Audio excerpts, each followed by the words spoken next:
do 7 NUFC Matters shows for free a week. But if you want to support the channel, there are a few ways of doing it. Hit the like button on each live broadcast or video. This helps the channel grow. Hit the subscribe button and select the all notifications option. Hit the thanks button to buy a super sticker. You can do this on the live chat too. You can also join our Patreon page or buy us a coffee at the link in all of our video descriptions below. We are also looking for sponsors. If you want our latest advertising rates and how you can get involved, then email John at nufcmatters1892@gmail.com. Thanks for watching.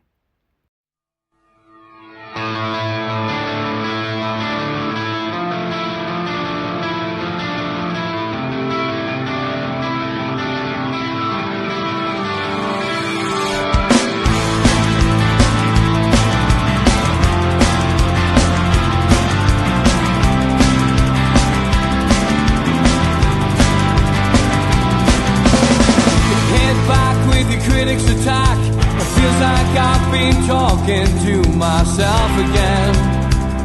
But it's the only way you're ever gonna learn. You look back and it's all in the past. I'm dwelling on the thoughts I cannot say to you.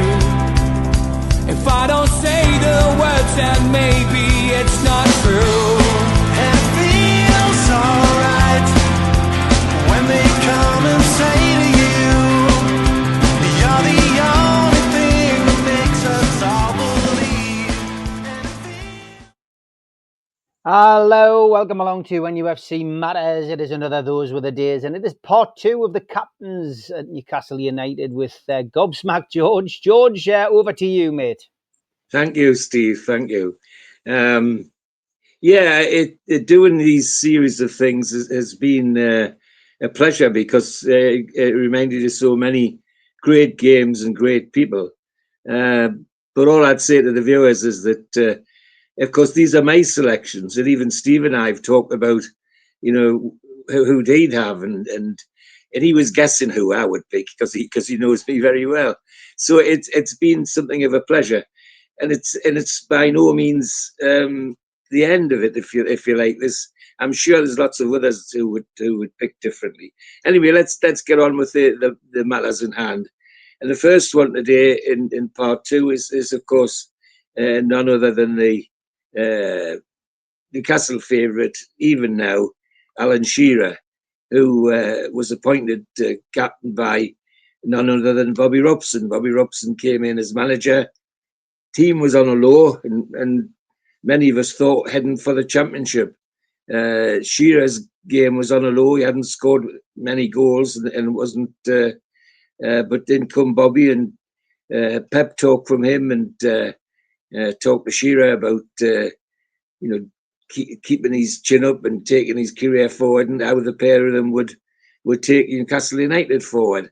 And I have to say that it universally wasn't outside of the club, wasn't and there they are together. I love that picture of the two of them together. It's a really Geordie picture, that one. It wasn't universally welcome that Shearer be captain, because in any period of time, there were very few centre forwards who became captain. But there were, over the years, many greats who did be centre forward and be good captains as well. As far back as people like Dixie Dean and Nat Lofthouse and one or two others who were tremendous professionals and became the captain. So there's no, it wasn't universly welcomed, but I think locally it just made sense. It just made sense. He had so much respect, and of course, not long after, he used to become captain of England as well, which was just to cement Bobby Robson's thinking. And I think Alan Shearer was the first to acknowledge that the coming of Bobby Robson probably saved his England career, because as he got to the end of it, he was thinking about wrapping it up until Bobby had a word with him.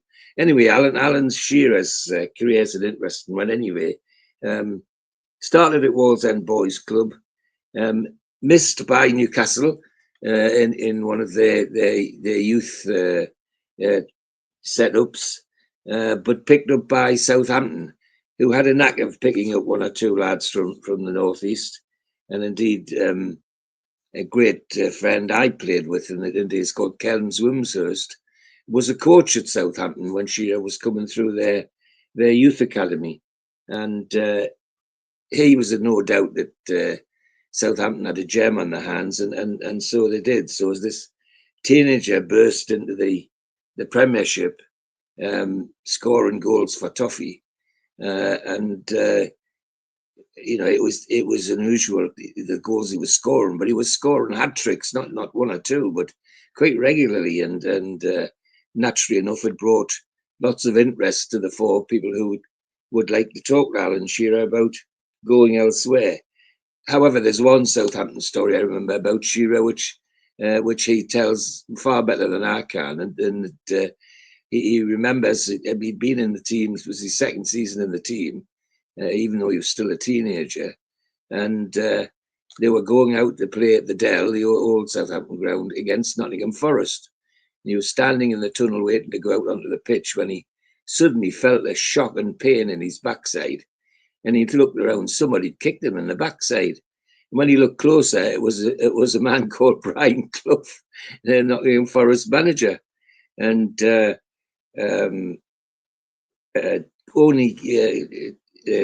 Shearer said, "What's going on?" And Cloughie, in his inhibited style, said, "I've got my eye on you, young man, and I'm going to watch you and stop you today somehow." and Shearer just couldn't believe it, but typical Brian and typical Al. Anyway, he went on from Southampton to Blackburn.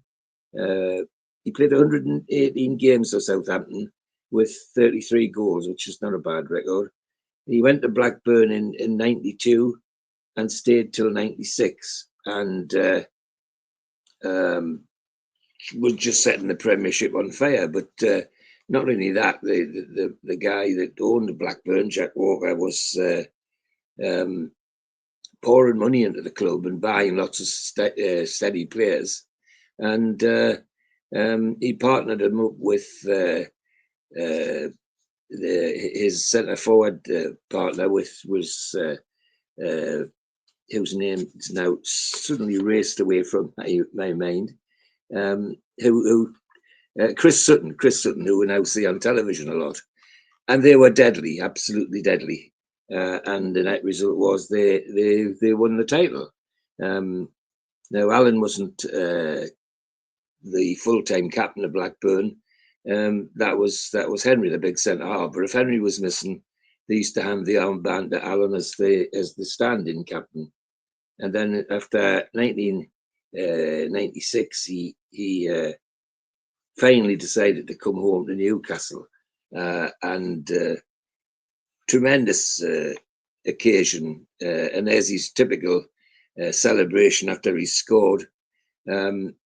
The day he came back, that's the day. Now that's St James's Park, just for a new player signing. I mean, I was there, and I'm sure there was near 100,000 people around the ground, just there to see if they could get a glimpse of Alan Shearer coming home. And come home he did. He started like a train, of course, and then, as I say, by time Sir Bobby came, we were in the bit of the doldrums, and the introduction of Sir Bobby picked the team up, but I think it also picked Alan Shearer up, especially when Bobby made him captain. The first game I remember was hard to believe. I mean, his first game was against Sheffield Wednesday, and we beat them 8-0, and I think Shearer scored 5. So in one fell swoop, Shearer and Robson together turned what was a disaster into a triumph, and from that day on, the team moved forward under Bobby's guidance, but with Alan as captain, and it was great. And it's interesting that first game, because about 4 games later, even with Alan captain, we played Aston Villa, and we looked like we were going to play them off the park. But about 10, 15 minutes before half time, the referee stopped the game and sent Shearer off for persistent fouling. Well, that referee was quite a famous man in his own right. The first black referee in the first division of the Premiership was Uriah Rennie, and he had a reputation for being quite a disciplinarian. But I have to say that didn't go down well with anybody, and even Alan Shearer was shocked, and he was sent off for persistent fouling. Well, later when they checked up, he in the first half while he was on, he'd made 6 fouls, and which was just incredible. People found it hard to accept. There he is in one of the strips. I liked actually that particular second strip, and he looks good in it. So Alan, after his great start, suddenly found himself the subject of sending off. But after that, he that's a cartoon, and it's the one I don't think Alan likes actually. But never mind. You could see that not only was he captain by wearing the armband, but he led by example. Never gave up. I mean, chasing everything. And some of the new players could learn a lot from Alan Shearer. The thing that I used to like, and I think lots of people used to like, was you get these occasions when the ball rolls towards the byline or to the touchline, and defenders would stand off and let the ball roll out. Well, not when Shearer was on the pitch, because you could hear his feet thundering up behind him. The number of times he took a ball off a defender because he was trying to roll it out, and picked it up and put it into the penalty area for somebody else to score. And he looks really smart in those England shirts. His international career, well, he played for the under-21s 11 times, scoring 13 goals. Played for the B team once, didn't score. And then he played 63 times for England, scoring 30 goals. So that's quite a record by any standards. And I think he retired, some would say maybe a little early, but I think Alan knew when things weren't going right. And indeed, he credits Bobby Robson with prolonging his career by saying to him, look, keep going. You've lost a yard of pace because you had some nasty injuries.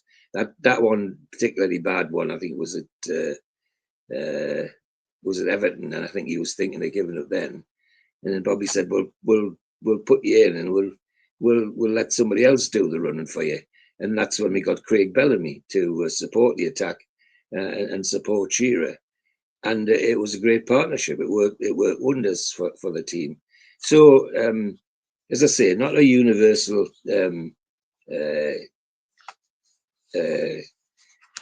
welcoming of a centre forward as captain, but it wasn't long before everybody knew and welcomed the fact he was there.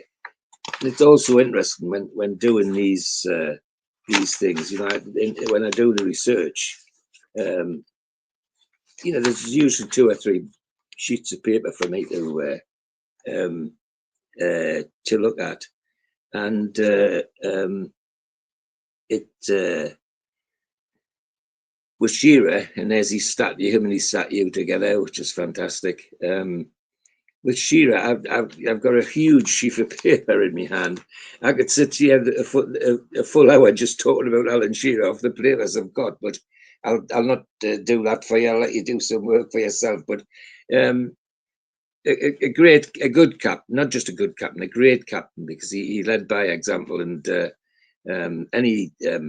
think any fan that had any doubts about making the change was soon put in that place and realised that Sir Bobby Robson's knowledge of the game and knowledge of men mostly was completely right in making Alan Shearer our captain. So we were lucky in many respects, I think. And although he came home to Newcastle, yes, he didn't win many trophies with us, but he won lots of other things in terms of how people felt about him and what he did for the club and what he did for the city. I mean, his charity work is well known too. So that's Alan Shearer. Number 2 is what will I say? Glenn Roeder is where we're going now, and Glenn Roeder I personally like because he was a very, very talented footballer. For a big guy and playing at centre back, his ability on the ball, his ability to pass long and very accurately was outstanding. And he came to Newcastle from his youth career was Arsenal, and then he was at Orient for a short while. Then went into Orient first team, had 115 games for them, 157 games for Queen's Park Rangers, had a short spell on loan to Notts County, and then in 1983 he became our manager, our captain rather. Just came to Newcastle and almost instantly became our captain. He was here with us till 1989, played 113 games, didn't actually score, which is interesting, and were just universally liked. He was a guy who was skillful on the pitch, but a very, very approachable and nice man off the pitch as well. But you could see when he was playing on the pitch that how he was organising and particularly protecting the young players on the pitch to see that they were doing their bit. He played 193 games for us and stayed with us till 1989. And many people were quite sad to see Glenn Roeder go. He was one of the incomers, I think, which endeared him to the crowd, who got the Newcastle thing, who got the Geordie thing. And as captain, it just cemented it for him. And you know, there was just that feel that when he left to go to Watford in 1989, there was just that feel that someday he might come back, and lo and behold, he did. He went to Watford, then to Leyton Orient, and to Gillingham, and he played 80 games for Watford, 2 goals, and then Leyton Orient he went back there with just 10 games, and then Gillingham he played 6 games for them. Nearly 600 games at top level football, and 31 goals, would you believe? He was, but the important thing about Glenn was his organisational skills. When he was at the back, you could see him organising and protecting his goalkeeper and doing all the things good defenders do. But again, doing it as a leader made quite an impression. And he wasn't. He just was so well organised himself, and as I say, so well liked off the pitch as well as on it, because he bought into the Geordie psyche and played such an important role for us. Internationally, he played for the England B team 6 times, and many who thought, even when he played for us during that part of his career, that he should maybe have played for the full England side, but he never got there. He just played for the England B team, which is something we don't have now, of course. He moved on to Gillingham as a player, but very soon became player manager, and then went back to Watford as manager from 93 to 96. Then left the game for a couple of years, and came back in at 2001 to West Ham, manage West Ham for a short while.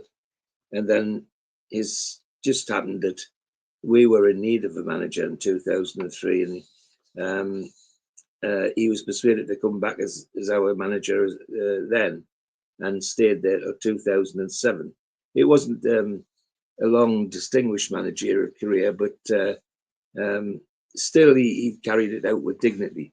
And there he is with his signature blazer and club tie on, standing on the touchline.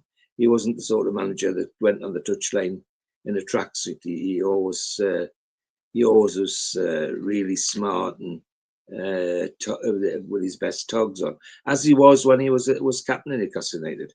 You couldn't have a better turned out man to represent the club as the captain, and that was Glenn Roeder. And you know, not the greatest length of time, not the greatest captain, not the greatest player, but one of the best, no doubt about it. He played such good football, but more importantly, his style, both on and off the pitch, made him a fantastic representative for Newcastle United. And I know there was a lot of people, including myself, who were sad to see him leave Newcastle United, but that's football. The times roll on, and people get moved on with the times. So Glenn Roeder, a really nice guy, who I, for one, was really pleased he came to us, and doubly pleased when he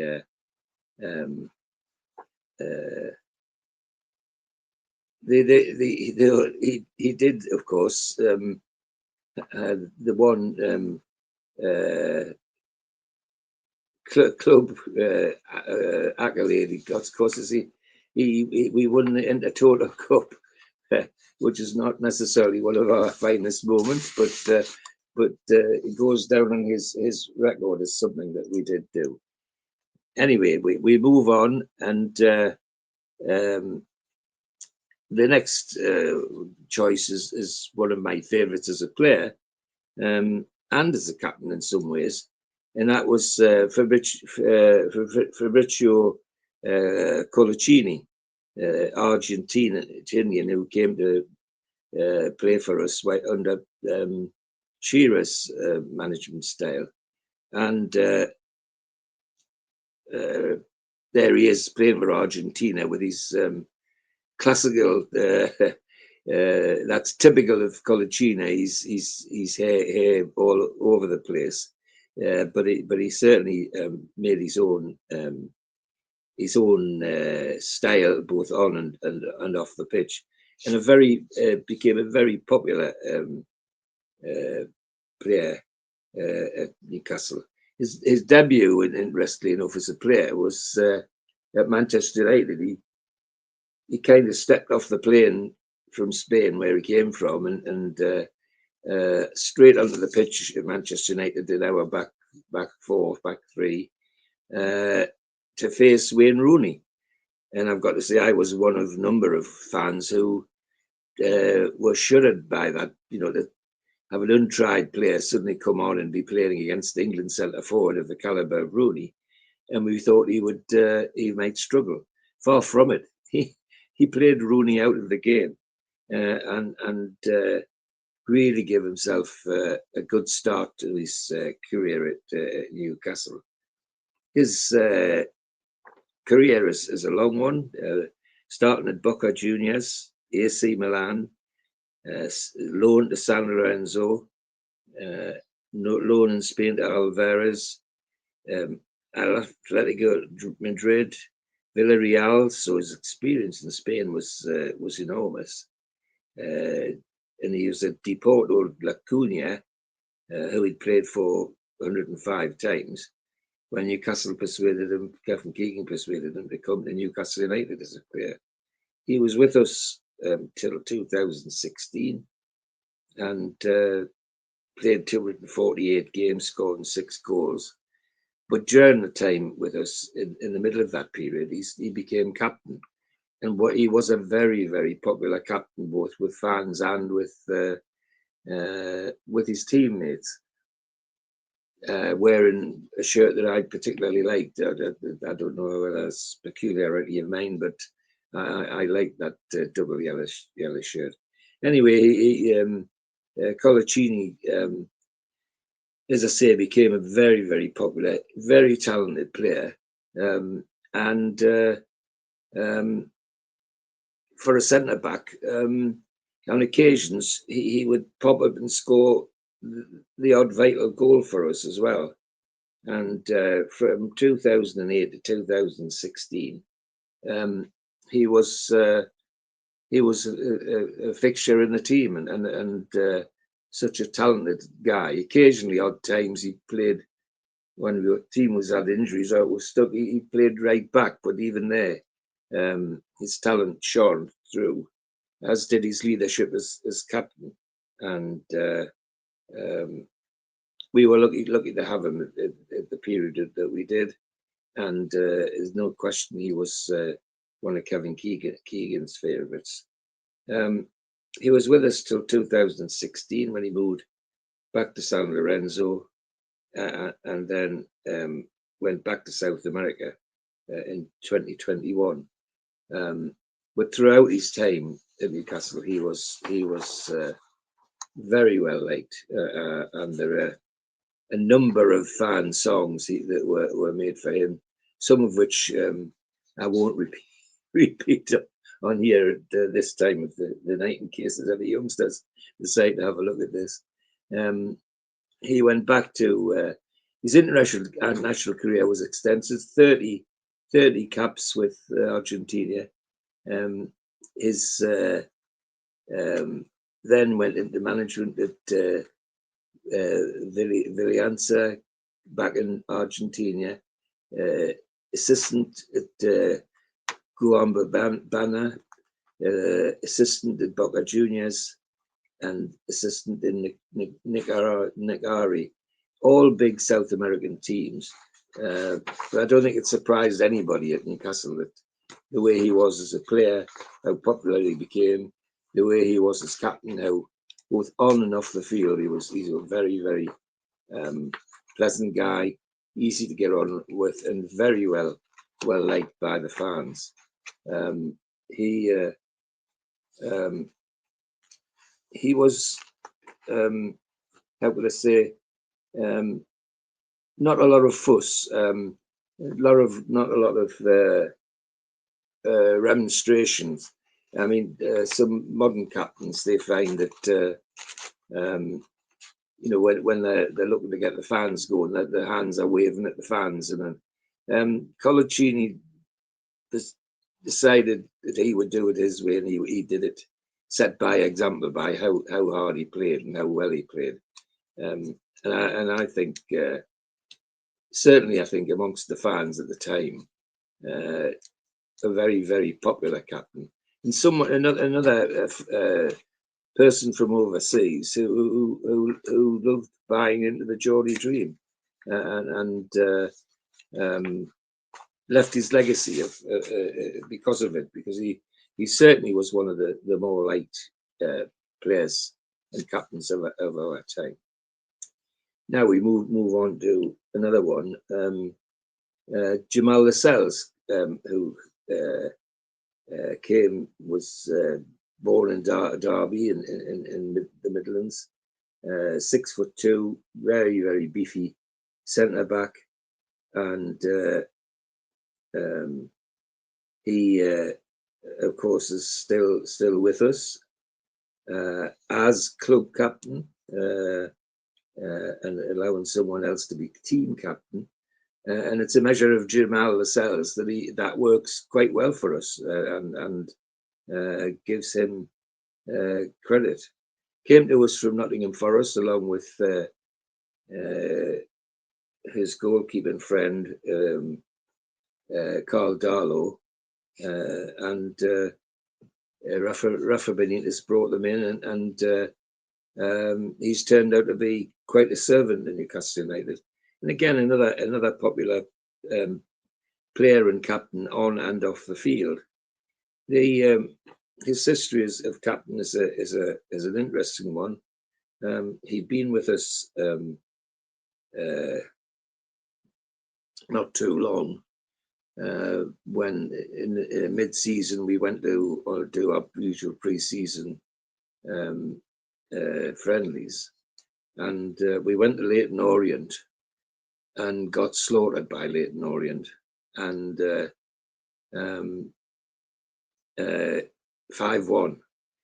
And bearing in mind they're 2 divisions below us, it didn't augur well for the season ahead. And apparently after the game, so history goes, so the prophetical stories goes, that after the game, he threw everybody else out of the dressing room other than the players, including Rafa, shut the door and laid into them and said, "Come on, what the hell are you doing? This is Newcastle United. This isn't just any team."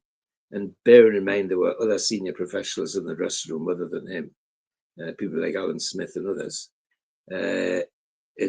He just laid into them and told them straight that if they didn't want to be doing great things for Newcastle, he did.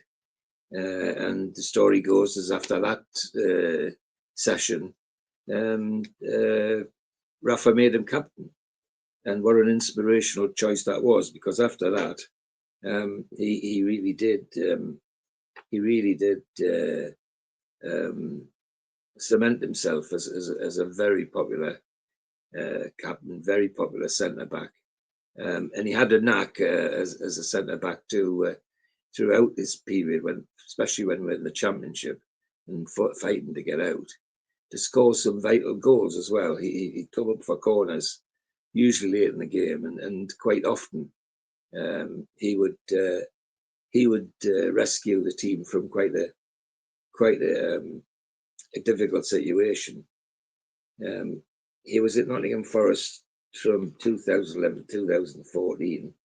Only got 32 first team games until he scored 2 goals, and he looked like he might be on his way out of Nottingham Forest when they sent him on loan to Stevenage, of all places. But when he came back from Stevenage, there was the offer from Rafa Benitez to come to Newcastle, and he signed immediately 2014, and he's still with us. So you can do the arithmetic, it's 2025 now. There's typical Jamal urging the team on. And he had a short spell in 2015 back at Nottingham Forest, but only for 20 games. And then Rafa called him back. He remains, as I say, club captain. And it's to his credit that whoever's captain on the pitch, whether it be Bruno or any of the others, the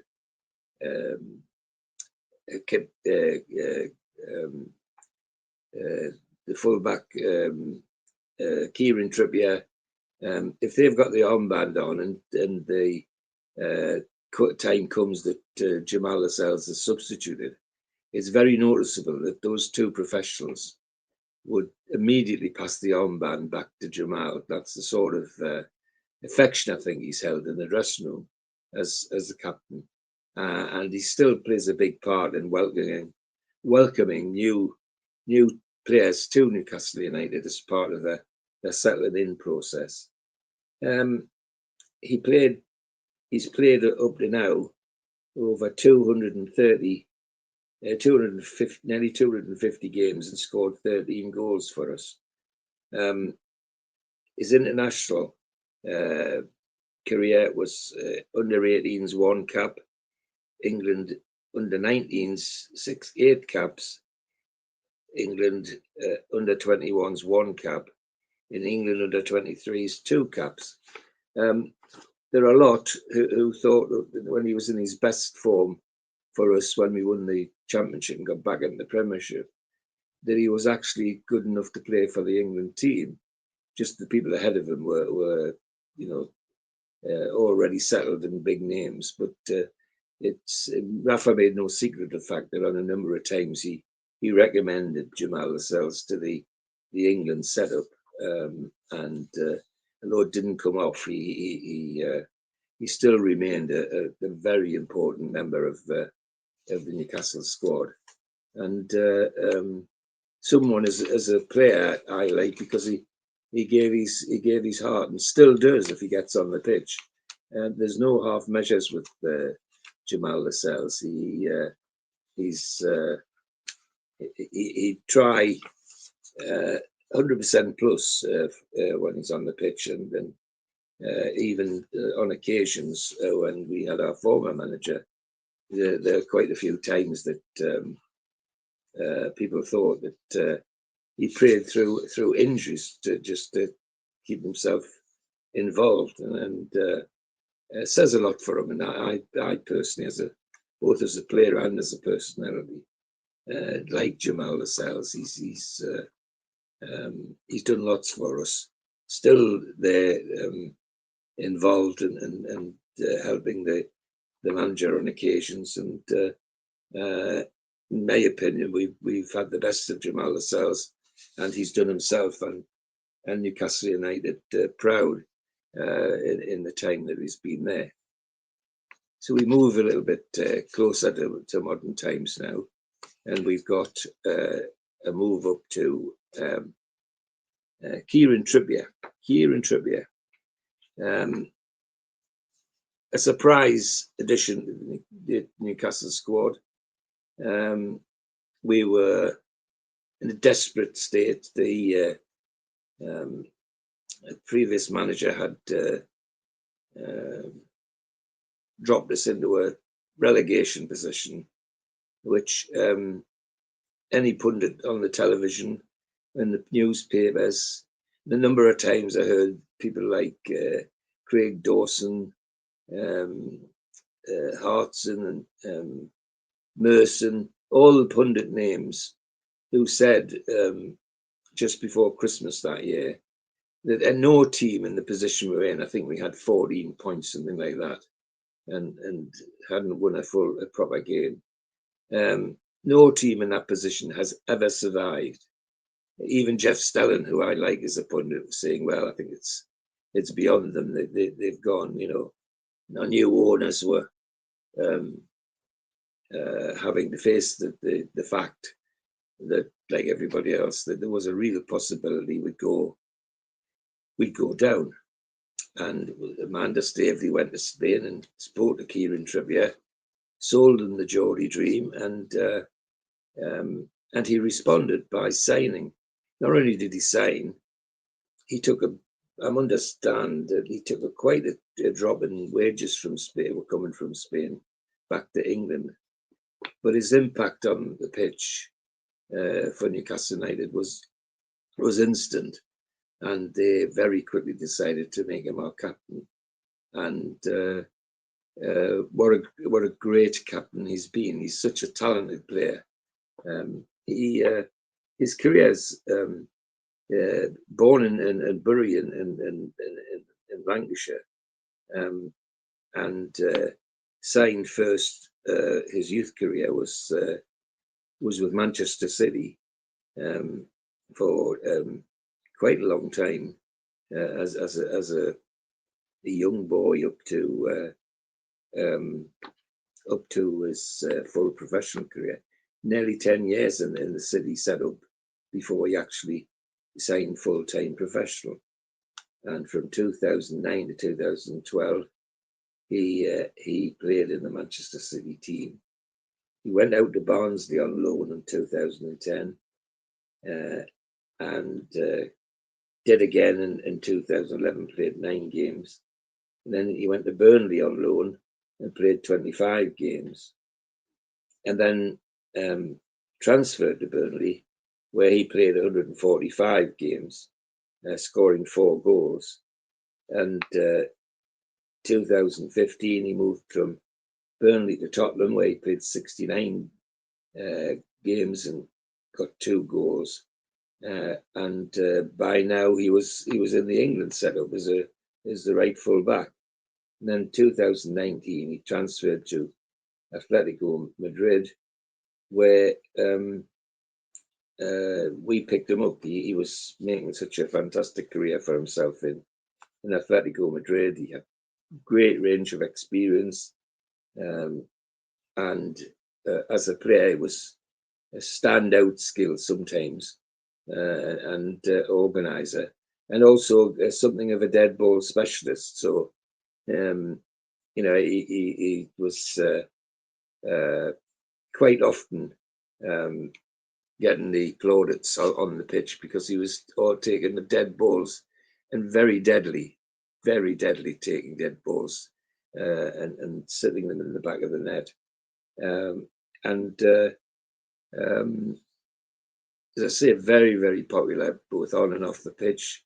Another player and captain who had a lot of time for our fans, as well as his teammates, and another captain who was a great help and still is a great help because he's still there.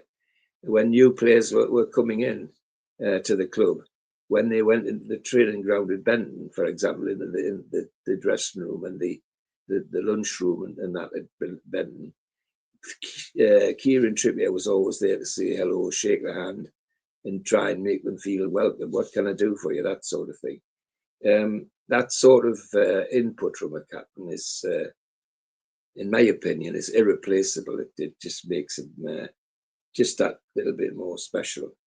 And he's still with us, having played nearly 150 games now and scoring 6 goals. Internationally in 2007, he got an under-18s cap. 2008-9, 11 under-19 caps. 2009 England caps, 3. No, under-20, under-20s 3. Then England under-21s 3. And then from 2011 to 2017 rather, to 2024, 56 England full caps. And some of those, of course, he was a few times, he was England captain. And the other thing is valuable as a player was that he's equally capable to play well at right back as he can do at left back.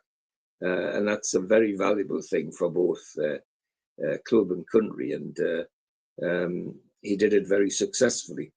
But another player, as I say, is marshals the team on the pitch. Even now, though he's not captain, you can see him helping particularly younger players in front of him or beside him with their positioning and that sort of thing.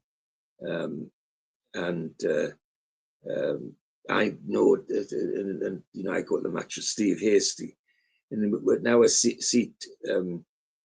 There are times we've heard Kieran Trippier directing players on the pitch who are younger ones coming in, people like young Miley and Lewis Hall. Once Lewis Hall got into the team, and so on, and Tino Livramento as well when they were in the team. When Tino was right back and Kieran was left back, you could see him motioning and calling to the other players, but particularly to the young ones to guide them. And I think in Kieran Trippier we have a great ambassador, but also someone who feels for the team and feels for the club. It wouldn't surprise me that when his career as a player finally ends, that he didn't become part of the coaching or management structure at Newcastle United.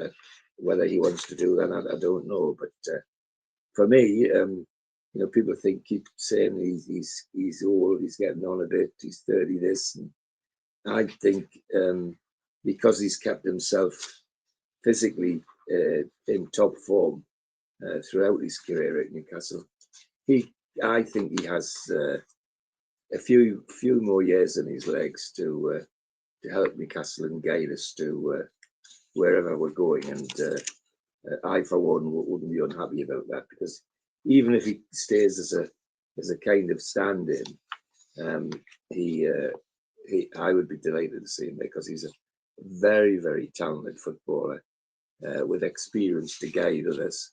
and particularly on the pitch. And I for one would be pleased if he stayed a little bit longer. It helps with the depth of the team, in my opinion, when we're playing 4 games a year and a week rather, with Europe, FACup, Carabaocup, and the Premiership. He's a good man to have around the place, and in my opinion, a really good captain, both for England and for Newcastle United. And he's one of the modern players I'm glad I've seen play. And I'd be happy to see him play for a few more years yet. And the next one is, last but by no means least, is our current captain, Bruno Guimaraes. He came to us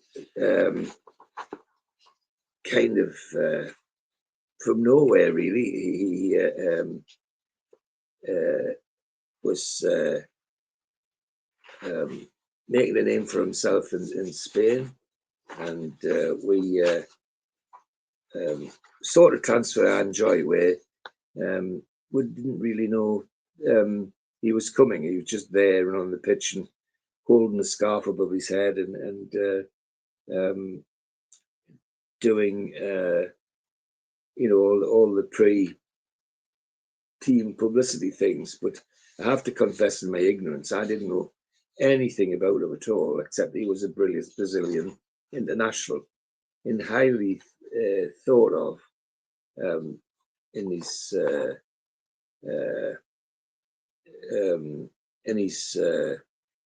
by his international colleagues and so on. He played for France in Lyon before going to Spain, having had a successful career in Brazil, of course. And 30th of January 22, he joined us, and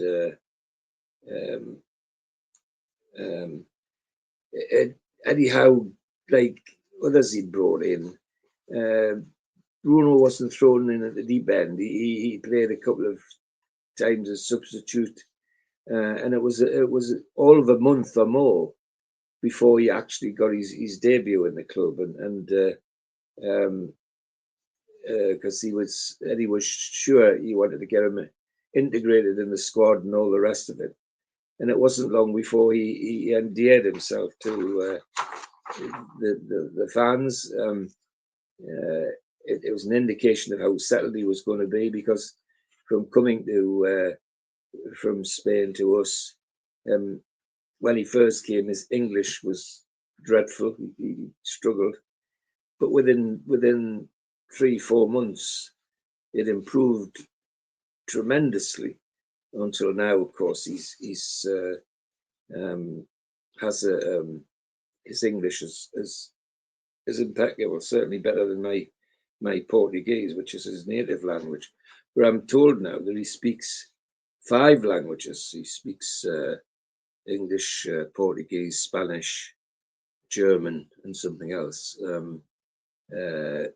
So he's not daft. But what's also endeared them to him as a player and as a captain is he's another one who is bought into the Geordie dream. He speaks proudly of having 2 children who are born Geordies, and he couldn't be happier about that. And once he got in the team, it was clear he was making his mark. There was a period, just as Trippier was having some injury problems, that suddenly Eddie decided that he would make Bruno the on-field captain. Now, that wasn't universally popular. Certainly wasn't with me, because I worried that his communication skills weren't the best. He was pushing out Trippier, who I thought was absolutely fantastic as captain. And for the first 5 or 6 games, it worried me because he seemed to think that his job as captain was to run to the crowd and wave his hands to get the crowd roaring. In my opinion about that is that if you play well, put the ball in the net, you won't have to wave your hands because you'll get the roar immediately. But he very quickly cottoned onto that and soon developed into, you could see he was starting to develop into a great advisor and advocate on the pitch, and a great ambassador off the pitch with his tremendous interrelationship with the fans, particularly the young fans and having young children. And told that, and I've seen that in his own personal box at St James's, and his own boys are there. He always has some of their friends there, young Geordies from their school, and who get the pleasure of going to St James's Park. And I know that other families, other parents speak very highly of how generous he is with them and with their children.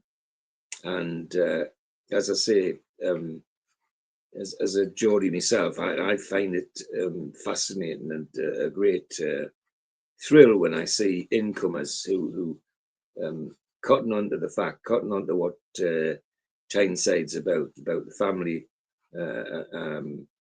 feeling there is around the football club and the city and the wider city, because Newcastle fans aren't just the city. I used to I travelled a lot as county commissioner for Scouts for Durham, and even in the farthest reaches of Durham, where you'd expect the people to be supporting other teams in colours which I don't like to mention, you'd find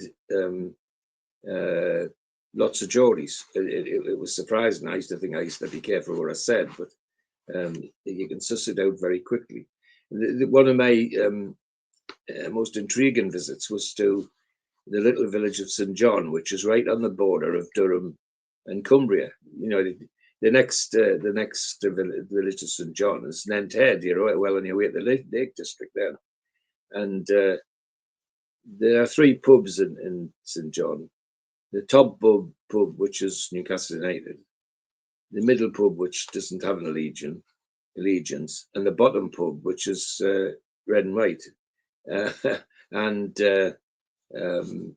going there was quite fascinating. And I have friends who live close there and say that when they've had special nights on at the pub at St John, Bruno's been out there even to places where many people in the northeast haven't been, and he's actually appeared and talked with them with a couple of his teammates, which is absolutely tremendous.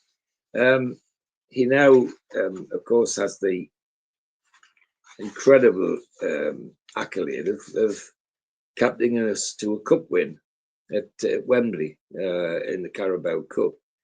And if anybody was ever in doubt about his captaincy, the thing that fascinated about the Wembley thing is not just playing well, but and winning it, but to hear Gary Neville before the match started saying that he hoped Liverpool were up for it, because he'd just come down the tunnel, and he says, I can see Newcastle are up for it because Bruno's going up and down the line of players and geeing them up and slapping their backs and really giving it the hype to get them ready for when they go on the pitch. Well, if any memory at all about that cup final, it's about how we really did just take Liverpool on in a way in which I wish we would do again, because there's no doubt it wasn't a lucky win. We didn't it wasn't a sneaky win. It was, we won and won properly, and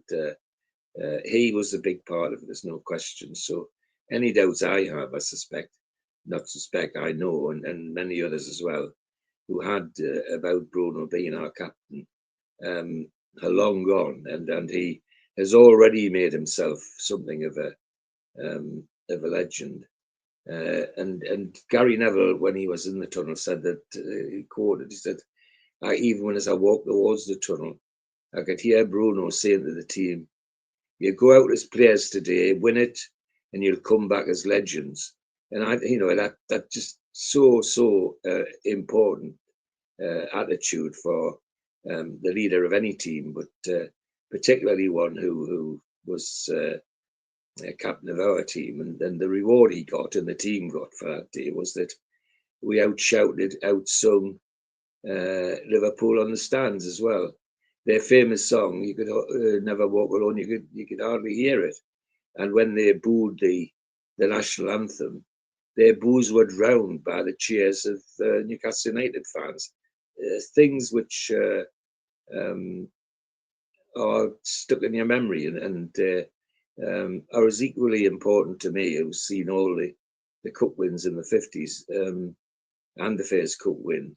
It has that appeal to me. It's up there with the best, and he has to take some credit for the way in which he led us to through the Carabao Cup to the final, bearing in mind that just 12 short months before we'd given it away to Manchester United at Wembley, where this time we were ready. We were up for it, and as I say, he has a lot to credit to get out of that. And even now, as he remains our captain, I, for one, hope it's not the last time. So we can count ourselves fortunate, having had some great players through the years as our captains. And that's him in his Brazil shirt, and again now occasionally a captain in Brazil as well, which many of our captains have.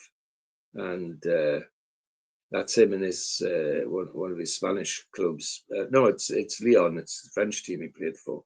I think we've got more to see from Bruno, and look forward to it. And it could become, if he stays with us and carries on the way he's going, certainly is already, in my opinion, one of the greats.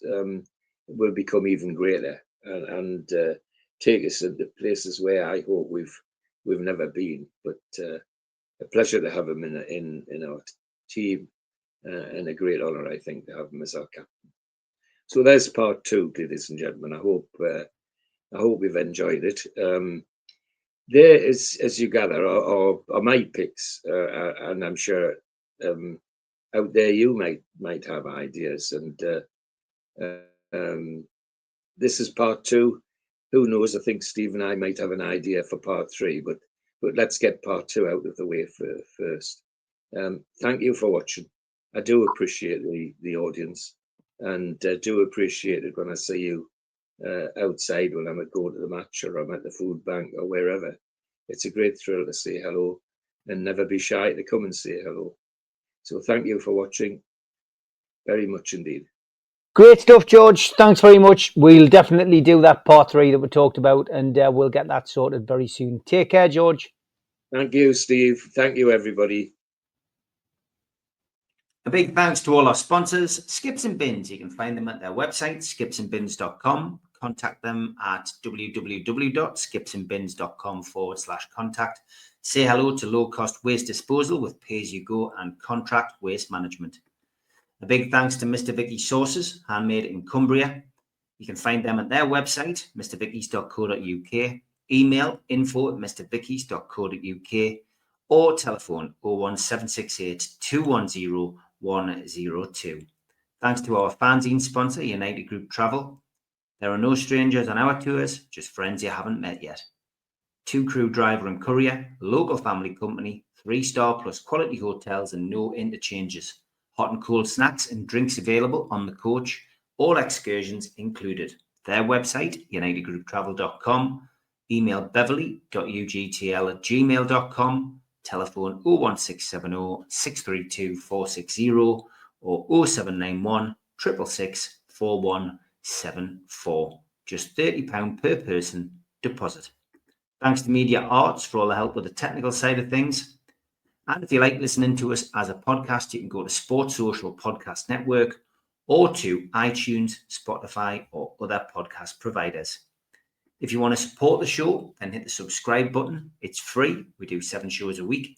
Hit the little thumb up under the video, which is the like button, or click share to share to your social media. You can also join the channel on YouTube by hitting the join button for as little as $1.99 a month.